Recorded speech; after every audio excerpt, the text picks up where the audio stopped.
أمرنا فهو رد رواه متفق عليه أما بعد আলহামদুলিল্লাহ প্রশংসা আল্লাহর জন্য যে আল্লাহ কাঁচাবালি সোলপুর মধ্যপাড়া যুব সমাজের উদ্যোগে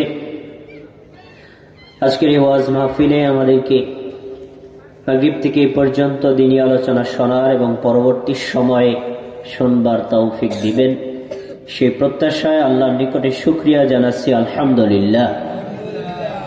আজকের এই আলোচনার এবং ওয়াজ মাহফিলের সম্মানিত সভাপতি জনাব আব্দুল সালাম মাস্টার, সাবেক চেয়ারম্যান কবিরাজপুর ইউনিয়ন পরিষদ, আজকের মাহফিলের প্রধান আলোচক, প্রধান অতিথি এবং আজকের মাহফিলের মধ্যমণি, এদেশের অন্যতম প্রবীণ মেধাবী আলেম professor Sheikh doctor Abu Bakr Mohammad Zakaria, এছাড়া আরও বিশেষভাবে সুপরিচিত শেখ মাহমুদ বিন কাসিম হাফিজাহুল্লাহ এবং আমার উস্তাজ বন্ধুবর শেখ মনোয়ার হোসাইনের সম্মানিত শ্বশুর শেখ আহমদ আলী রহমানী, বন্ধুবর মনোয়ার হোসাইন সহ অন্যান্য ওলামায়ে কেরাম, অত্র এলাকার সম্মানিত ব্যক্তিবর্গ এবং এলাকার যুব সমাজ, পর্দার অন্তরালে বসে আছেন আমার মা এবং বোনেরা,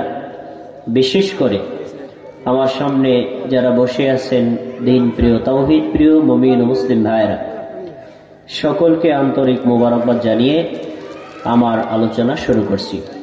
প্রিয় ভাইয়েরা, আমার আলোচনার সময় মাত্র 40 মিনিট। আলোচ্য বিষয় হলো শিরক এবং বিদআত। 40 মিনিট সময়ে দুইটি বিষয় আলোচনা করা খুবই কঠিন, তাই প্রাক কথা বাদ দিয়ে আমি মূল কথায় প্রবেশ করছি। সম্মানিত ভাইয়েরা, আমরা এখানে যারা উপস্থিত আছি, আমরা কি মুমিন না কাফির? সবাই বলবেন কথা, আমরা কি মুমিন না কাফির?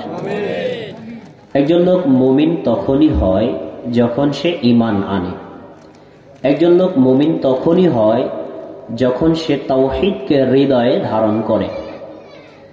যদি একজন মুমিনের ঈমান বিনষ্ট হয়ে যায়, তাওহীদ বিনষ্ট হয়ে যায়, তাহলে সে যতবারই দাবি করুক সে মুমিন, আল্লাহ এবং তার রাসূলের দরবারে কিন্তু সে মুমিন হিসেবে গ্রহণযোগ্য হবে না।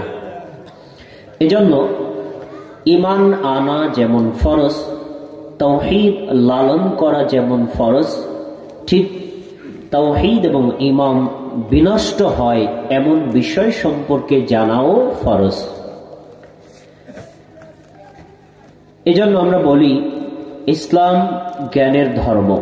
জ্ঞান চর্চা যতদিন থাকবে, ঈমান ইসলাম ততদিন থাকবে। জ্ঞান চর্চা যখন হারিয়ে যাবে, তখন লাউয়ের মাঝখান থেকে বের করে ফেললে চতুর্দিকে যেমন খোলসটা থাকে, ঠিক ঈমান এবং ইসলাম এলেম চর্চা যখন কমে যাবে, তখন তাওহীদ এবং বেদাত শূন্য মুমিন আর মুসলিমে পরিণত হবে। তাই একজন মুমিনকে কয়েকটি মৌলিক বিষয় সম্পর্কে জ্ঞান অর্জন করা খুবই জরুরি। প্রথম বিষয় হচ্ছে তাওহীদ বা ঈমান। দ্বিতীয় বিষয় হচ্ছে সুন্নাহ। তাওহীদ বা সুন্নাহ এটা জানবে একজন মুমিন তা মানার জন্য, বিশ্বাস করার জন্য এবং আমল করার জন্য। আর শিরক এবং বেদাত এই দুটি বিষয়ে জ্ঞান অর্জন করাও একজন মুমিনের জন্য ফরজ। তবে শিরক এবং বেদাত জানবে তা বর্জন করার জন্য। তার মানে আমরা দুটো বিষয় পেলাম, একটা হলো নেগেটিভ আর একটা হলো পজিটিভ। শিরক এবং বেদাত এটা হলো নেগেটিভ, আর তাওহীদ আর সুন্নাহ এটা হলো পজিটিভ। তাওহীদ এবং সুন্নাহ সম্পর্কে আমার পরবর্তী ওলামায়ে কেরাম তারা আলোচনা করবেন। আমি শুধু আপনাদের সামনে শিরক এবং বিদআত নিয়ে অল্প কিছু কথা বলছি। খুব মনোযোগ দিয়ে কথাগুলো শুনবেন, যেহেতু সময় সংক্ষিপ্ত, একেবারে সাবস্টেন্স মূল সারাংশটা আপনার সামনে পেশ করছি। প্রথমে আসুন শিরক এর পরিচয়। শিন র কাফ, শিরকুন এটি একটি আরবি শব্দ। শিরক শব্দের অর্থ হলো আল ইশরাক, অংশীদার করা, অংশী স্থাপন করা। ইংরেজিতে এটাকে বলা হয় শেয়ার। যেমন বিভিন্ন দেশে শেয়ার মার্কেট আছে, শেয়ারে বিজনেস আছে। আমরা অনেক সময় ফেসবুকে বিভিন্ন বিষয় শেয়ার করি। শেয়ার মানে কি? অংশী স্থাপন করা। তবে এই শিরক দ্বারা উদ্দেশ্য হলো নিদ্দুন লিল্লাহ, আল্লাহর সমকক্ষ কোন সৃষ্টিকে বানানো। শিরক কাকে বলে আমি বিভিন্ন আলেমদের মন্তব্যে পেশ না করে সরাসরি একটা হাদিস পেশ করছি, যেটার ভিতরে শিরকের ভয়াবহতা আছে, শিরকের পরিচয় আছে। সহিহ বুখারী হাদিস নম্বর 4477। عن ابن مسعود رضي الله تعالى عنه أنه قال سألت النبي صلى الله عليه وسلم أي الذنب أعظم عند الله। আব্দুল্লাহ ইবনে মাসউদ রাদিয়াল্লাহু তাআলা আনহু বলেন, আমি নবী মুহাম্মদ সাল্লাল্লাহু আলাইহি ওয়াসাল্লামকে জিজ্ঞেস করলাম। সবাই আমাদের খেয়াল করে শুনেন, হাদিসটা খুব গুরুত্বপূর্ণ। রাসূলের একজন সাহাবী, তার নাম আব্দুল্লাহ ইবনে মাসউদ, তিনি আমাদের নবীকে জিজ্ঞেস করছেন, আইয়ুজ যামবি আযমু ইনদাল্লাহ, আল্লাহর নিকটে সবচেয়ে জঘন্যতম, ভয়ঙ্কর, মারাত্মক অপরাধ, মারাত্মক পাপ কোনটি? তার মানে ইসলামের দৃষ্টিতে, আল্লাহর দৃষ্টিতে সবচেয়ে জঘন্যতম অপরাধ কোনটি?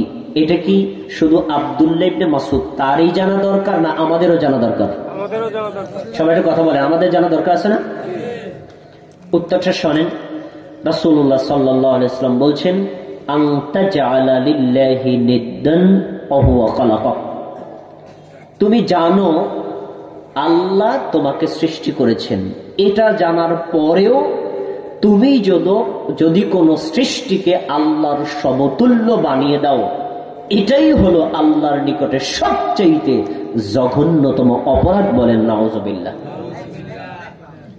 আমরা হাদিসের এই অংশ থেকে একটা শিক্ষা পাই, ইসলামের দৃষ্টিতে, আল্লাহর দৃষ্টিতে সবচেয়ে জঘন্যতম অপরাধ হলো সৃষ্টিকে স্রষ্টার সমতুল্য করে দেওয়া। এবার বলেন তো, আমাদের স্রষ্টা কে? সবাই বলেন কে? আমরা কি স্রষ্টা না সৃষ্টি? সৃষ্টির একটা লেভেল আর স্রষ্টার আরেকটা লেভেল। সৃষ্টি কখনো স্রষ্টার লেভেলে পৌঁছাতে সক্ষম না। সেটা যে কোনো দৃষ্টিতে, আপনি যে কোনো একটা দৃষ্টিতে সৃষ্টিকে যদি স্রষ্টার সমতুল্য মনে করেন, বানিয়ে দেন, এটাই হলো নির্দুন, এটাই হলো শিরক, আর এটাই হলো সবচেয়ে জঘন্যতম অপরাধ। এই পর্যন্ত যখন রাসূলুল্লাহ সাল্লাল্লাহু আলাইহি ওয়াসাল্লাম বলেছেন, তখন আব্দুল্লাহ ইবনে মাসউদ আরো কয়েকটা প্রশ্ন করেছেন, আমার এটা আলোচ্য বিষয় না। শেষে আব্দুল্লাহ ইবনে মাসউদ রাসূলের কথার প্রেক্ষিতে বললেন, নাম কুলতু নাম ইন্না যালিকা লাযীম। আল্লাহ রাসূল, আপনি ঠিকই বলেছেন, এটি আসলেই একটি জঘন্যতম অপরাধ।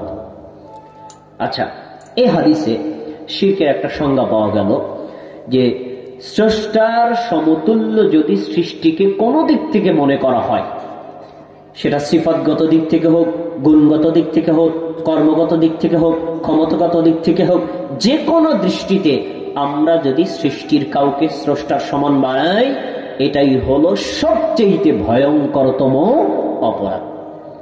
কথা প্রসঙ্গে একটা কথা বলে নেই, আমাদের সমাজে বর্তমানে একটা দল বের হয়েছে যারা আহলুল কোরআন, আহলে কোরআন বলে দাবি করে, কিন্তু রিয়ালি তারা কোরআন অনুসরণ করে না। আসলে তাদের পরিচয় হচ্ছে মুনকিরিনে হাদিস, তারা হাদিসকে অস্বীকার করে। এদের দৃষ্টিতে সবচেয়ে ভয়ঙ্করতম পাপ হলো কোরআনের জ্ঞান অর্জন না করা। আচ্ছা, এবার আমাকে একটু বলেন, আজান চলছে, বন্ধ রাখবো?